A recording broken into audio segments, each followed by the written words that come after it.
अस्सलामुअलैकुम जी दोस्तों, ये हमारे इरफान भाई हैं, ये इसके वालिद मोहतरम और ये इनके साथी, और ये आरिफ वाला से आए हैं।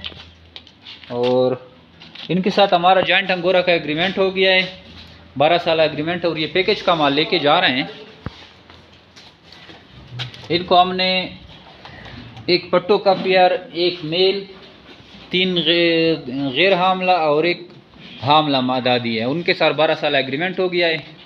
और ये पूरा पैकेज बना के दिया है इसको। ये पिंजरे भी उठाए हैं उन्होंने, ये फीड, बर्तन, नोज़लें, सारा सामान इसका पैक हो गया। और ये जा रहे हैं आरिफ वाला पैकेज का माल है। आप भी आइए और इससे भरपूर फ़ायदा उठाएं।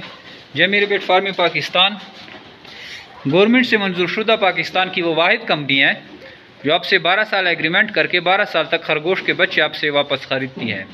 आप भी है और जमी रेबिट फार्मिंग पाकिस्तान के साथ 12 साल एग्रीमेंट करें और आज से अपने कारोबार का आगाज़ करें। Thank you.